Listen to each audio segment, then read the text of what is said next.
amigos espirituais estão presentes. E assim nós damos boa noite. Boa noite para todos, boa noite para os amigos encarnados e desencarnados, vocês que estão aí presentes, nos assistindo, vocês que tão amorosamente vêm ter conosco. Nós agradecemos, amigos queridos, que vêm estudar, vêm nos ajudar a fazer esse trabalho, esse estudo da coleção Fonte Viva, no ditado de Emmanuel, na psicografia de Chico Xavier. Hoje nós vamos estudar da coleção Fonte Viva o livro Caminho, Verdade e Vida. E nós temos um estudo especial que nós separamos para hoje, chamado O Tesouro Enferrujado. E diz o versículo: o vosso ouro e a vossa prata se enferrujaram. Tiago 5:3. Amigos, nós temos tudo o que há de melhor, de bom, de belo, que o nosso Pai nos dá. Quando nós viemos ao mundo, quando nós surgimos no mundo, quando nós fomos criados como espíritos, Deus nos criou com tanta amorosidade que nos deu tamanha perfeição. Nos deu tudo de bom e de belo para a nossa existência. Mas nos deu também um coração para sentir e nos deu o cérebro para pensar. E esse coração cria sentimentos e muitas das vezes nem todos são bons, porque nós temos todo o sentimento que deriva do amor numa coletânea de sentimentos maravilhosos. O amor, a beleza, a caridade, a amabilidade, a doçura, o amor ao próximo. Tudo que nós podemos sentir de bom e de belo, nós temos condições de sentir.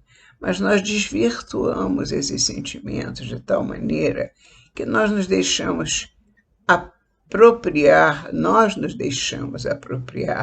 por sentimentos negativos de orgulho, inveja, egoísmo, ciúme, intemperança. Tantos sentimentos negativos.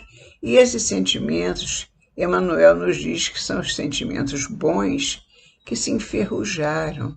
Nós sempre fomos possuidores de bons sentimentos. O Pai nos criou com os sentimentos bons para que nós fôssemos felizes desde sempre.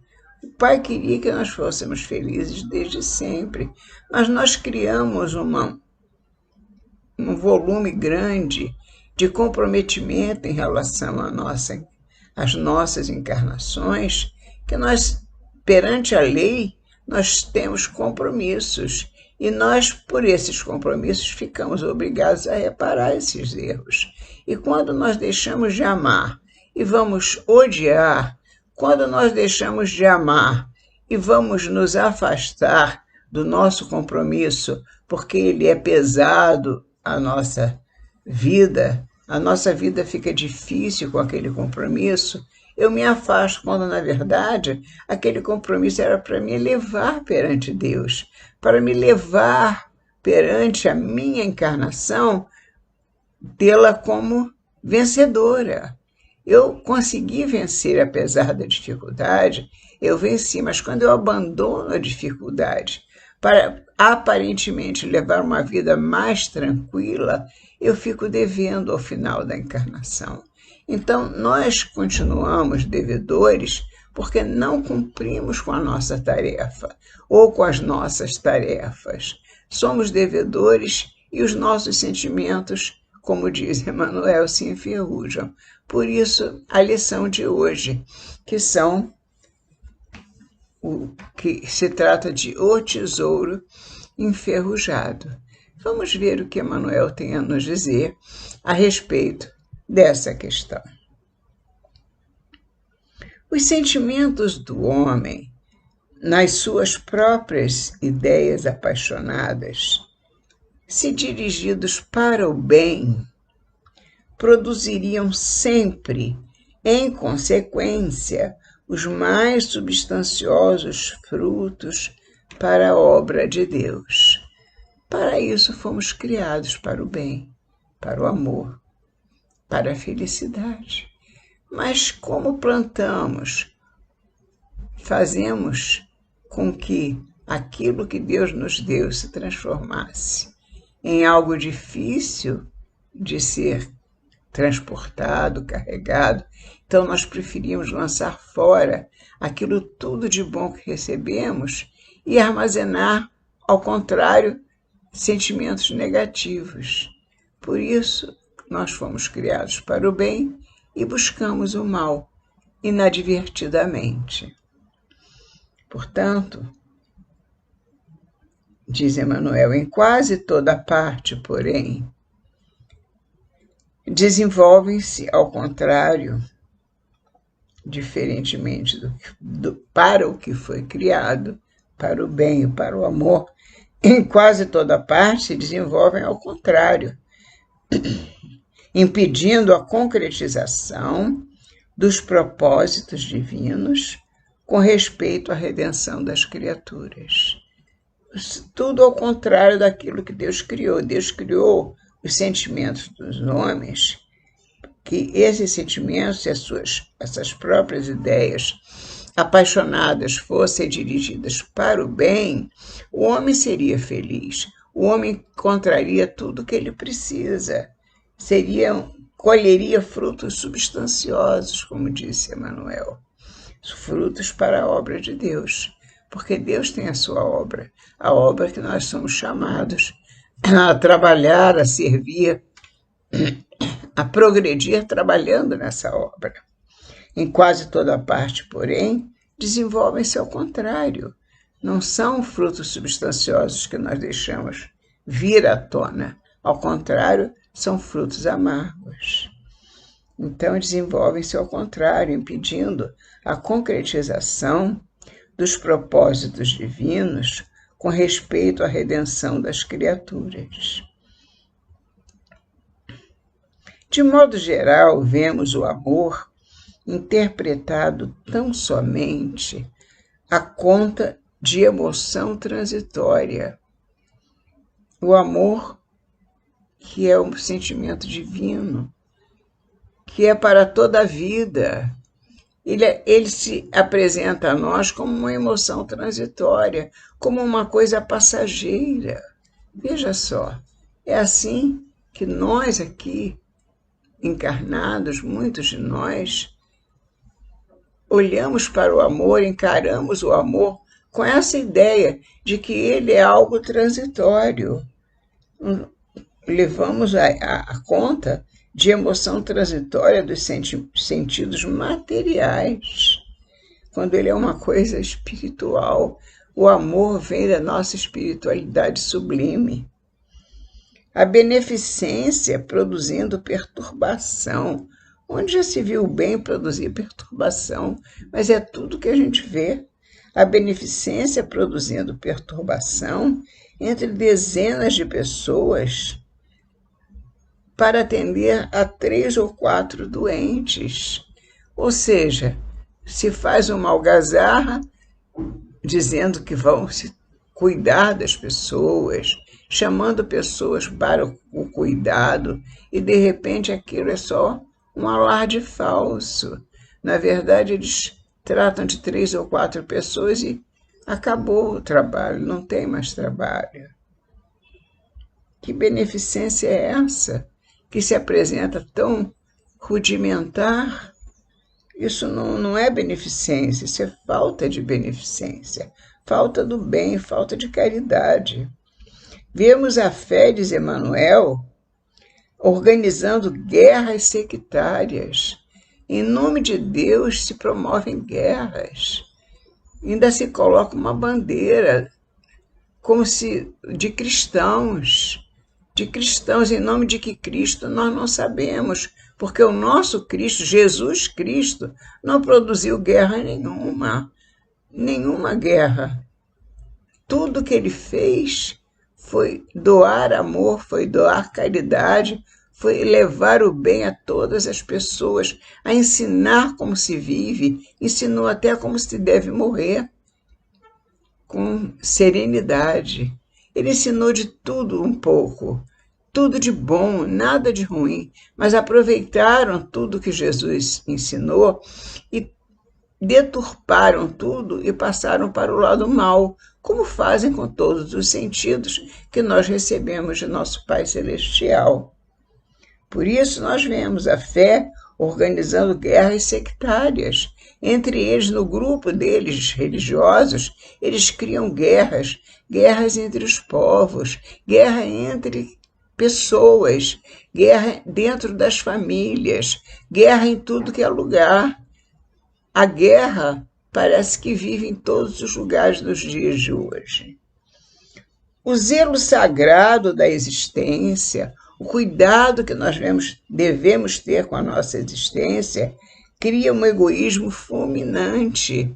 Como é que pode o zelo, o cuidado com a nossa vida, nós tomarmos conta de tal maneira tão ferrenha que nós não podemos abrir um espaço para salvaguardar o nosso irmão, para servir ao nosso irmão? Nós temos um egoísmo tão fulminante, esse egoísmo nos fulmina mesmo, que nós não podemos doar nada ao nosso irmão, não podemos ser útil em nada para o nosso irmão, porque estamos perdendo tempo, entre aspas.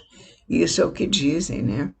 Eles dizem que estão perdendo tempo quando vai se gastar vela com o defunto doente. Tem um negócio assim, é uma expressão assim, que é esquisita, mas é verdadeira.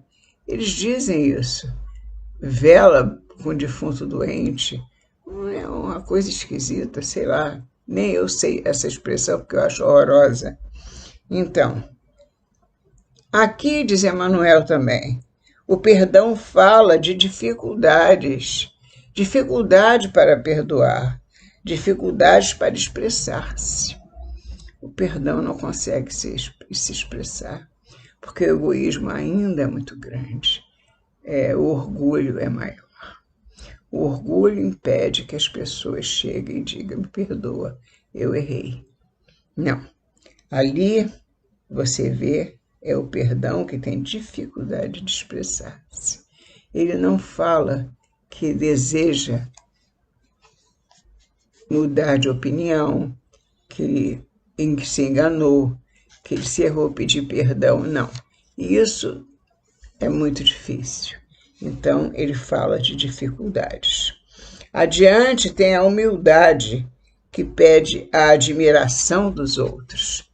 Ora, onde já se viu você ser humilde, mas para ser humilde você precisa da admiração, precisa do aplauso para que a sua humildade seja considerada. Evidentemente que isso não é uma humildade verdadeira, é uma pseudo-humildade, uma falsidade que a gente vê no mundo se alardeando por todos os lados. A falsidade, na verdade, está abraçando a criatura humana. Os sentimentos delas estão perdidos, estão enferrujados. Como diz Emmanuel, o tesouro enferrujado. O vosso corpo e a vossa prata se enferrujaram. Todos os sentimentos que nos foram conferidos por Deus são sagrados. São sentimentos sagrados conferidos por Deus e temos que elevá-lo à categoria, levá-lo ao altar das nossas vidas, levá-lo para o mais alto, para podermos mostrar ao mundo que os outros também podem elevar esses sentimentos a essa categoria. Precisamos dar o exemplo. Nós que já conhecemos a doutrina espírita, nós conhecemos os ensinamentos de Kardec, que traduz os ensinamentos de Jesus tão bem, numa maneira tão clara da gente produzir o bem, nós temos que fazer disso uma maneira de exemplificar esses sentimentos, que eles se mostrem vivos em nós, para que nós possamos passar para os outros, para os nossos irmãos que tanto precisam sair do lodaçal em que se encontram. São dificuldades que nós vemos e temos a vontade de que os nossos irmãos também conheçam o que é o ensinamento de Jesus, como ele nos mostra essa sinceridade, esse amor, essa lucidez de causa, para onde devemos seguir, o que devemos fazer para sermos melhor amanhã do que hoje. Temos que dar valor aos sentimentos que foram criados por Deus em nós, para levarmos esses sentimentos com força aos nossos irmãos. Temos que perceber que somos todos filhos de Deus e todos temos esses sentimentos. Todos podemos agir e servir usando os bons sentimentos. E todos os sentimentos que nos foram conferidos por Deus são sagrados, sim. Constituem o ouro e a prata de nossa herança. Mas, como assevera o apóstolo, deixamos que as dádivas se enferrujassem. Esses sentimentos que recebemos do nosso Pai são dádivas celestes, mas nós deixamos, com o passar do tempo, que elas se enferrujem. Deixamos que elas se enferrujassem e não passamos adiante, na sua plenitude, essas bênçãos. Ao contrário, guardamos para nós, numa avidez terrível, não passamos adiante e deixamos que elas se enferrujassem. Constitui o ouro e a prata de nossa herança. Mas, como assevera o apóstolo, deixamos que as dádivas se enferrujassem no transcurso do tempo. Faz-se necessário trabalhemos afanosamente por eliminar a ferrugem que nos atacou os tesouros do espírito. Nosso espírito foi atacado com a ferrugem em nossos sentimentos. Nós precisamos trabalhar muito para limpar o nosso corpo espiritual. Precisamos lutar, trabalhar no bem, no amor a Deus, com muita dedicação aos nossos semelhantes. Faz-se, portanto, necessário trabalhemos afanosamente por eliminar a ferrugem que nos atacou os tesouros do espírito. Para isso é indispensável compreendamos no Evangelho a história da renúncia perfeita e do perdão sem obstáculos. Abrir mão daquilo que já não nos é útil, aquilo que já não nos pertence. Abrir mão daquilo que não é mais. Já foi, mas não é mais. E a história da renúncia perfeita e do perdão sem obstáculos. Nenhum obstáculo para perdoar, nenhum obstáculo, tudo a favor dos ensinamentos do Cristo, a fim de que estejamos caminhando verdadeiramente ao encontro do Cristo, com perdão e renunciando àquilo que já foi, mas não é mais, e perdoando sempre, porque Jesus nos ensinou o Pai Nosso e nos disse: perdoai. Pai, perdoa-nos. E disse ao Pai: perdoa-os. Eles não sabem o que fazem. Assim seja, meus filhos. Meus irmãos, obrigada em nome de Jesus, dos amigos espirituais. Até a próxima semana, se Deus quiser.